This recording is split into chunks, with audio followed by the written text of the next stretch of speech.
à toi qui en cet instant écoute ce podcast. Je m'appelle Patricia Verneret, je suis auteure, formatrice par la voix et coach de vie.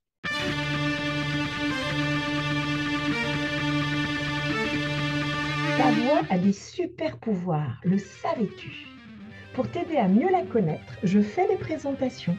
Les super pouvoirs de la voix, libération au pluriel. Oui, vous avez bien entendu, libération au pluriel. Qu'il s'agisse de puissance vocale ou de parvenir à exprimer un vécu, un ressenti ou une émotion, cela exige d'oser sortir de soi pour être vu et entendu. Vous pensez être trop ceci ou pas assez cela, que cela gêne votre expression, que les circonstances ne sont jamais idéales? C'est que vous n'avez pas encore expérimenté le pouvoir libérateur de votre voix. Témoignage. J'ai réalisé que je pouvais avoir de la puissance vocale alors que je pensais plutôt avoir une voix douce, qui ne pouvait pas envoyer beaucoup de puissance. Cela était sûrement lié à de la timidité car je n'osais pas tester mes limites et les exercices ont aidé à me libérer. Le travail en groupe a entièrement contribué à cela et j'en suis ravie. La voix libère. Oui, le travail de la voix libère et ce faisant libère la voix VOIE. Mais comment, me direz-vous? 1. Par la pratique. Rien de tel pour que le mental commence à accepter ce en quoi il ne pouvait croire. 2. Par des exercices tellement inhabituels qu'ils en ouvrent des nouvelles perspectives. 3. Par l'exploration.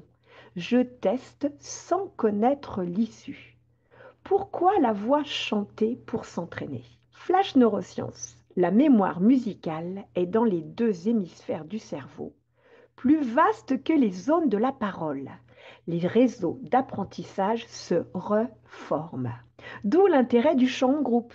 En cherchant l'harmonie, cela s'harmonise aussi à l'intérieur et vice-versa. Vous pensez timide? En êtes-vous sûr? Êtes-vous prêt à vous envisager autrement? Témoignage. La plus grande amélioration, la résonance interne. J'ai réduit mes douleurs cervicales et cela permet de mieux m'entendre. Oui, la voix des-temps. Vous trouvez ça irréel? Loin de là. Flash anatomie. Vos os sont conducteurs des sons. Faites l'acquisition d'un casque à conduction osseuse et vous verrez. Le pouvoir des sons en interne. Ils massent et détendent les zones qu'ils parcourent. En se décontractant, on réduit la pression dans le corps. Ah, ça soulage, mais pas seulement. L'état émotionnel peut contracter également quand il est trop chargé parce que pas exprimé. Flash neurosciences. Le système auditif est relié au système limbique qui régule les réponses émotionnelles.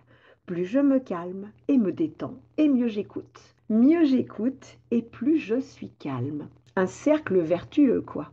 Témoignage. Je crois qu'une de mes choses préférées reste l'échauffement. Le moment où on se dit, si quelqu'un rentrait maintenant dans la pièce, il nous prendrait pour des fous. Parce que c'est à ce moment-là qu'on peut le plus se lâcher. Et je trouve qu'outre l'échauffement de la voix, du corps et l'apprentissage de nouvelles techniques à ce moment, c'est surtout le fait de pouvoir préparer tranquillement son corps et sa tête à lâcher prise. La voix est un catalyseur pour le lâcher-prise. Elle est tellement riche qu'elle offre un terrain de jeu vaste. Oui, c'est vrai, parfois on a l'impression de se trouver dans un espace inhabituel de par les sons mystérieux que l'on émet. C'est aussi pour cela qu'il y a énormément d'exercices proposés pour la voix, mais pas seulement. L'échauffement sert à quoi? 1.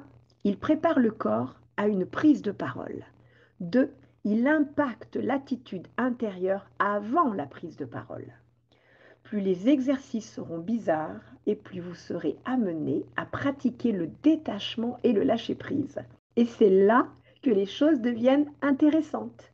Parce que lâcher-prise permet de libérer tout son potentiel bien au-delà de ses croyances limitantes sur soi-même. Témoignage. Le fait que ce cours soit vraiment très relaxant, on s'y sent bien, à l'aise. Et du coup, c'est plus facile de faire des exercices qui, au départ, peuvent paraître un peu étranges. mais qu'au final, on aime beaucoup faire. La voix est relaxante parce qu'elle vibre et que les sons massent même les endroits occultés par le conscient, là où parfois les émotions ont cristallisé un événement. Si la voix est chantée, les émotions s'expriment sans rien raconter.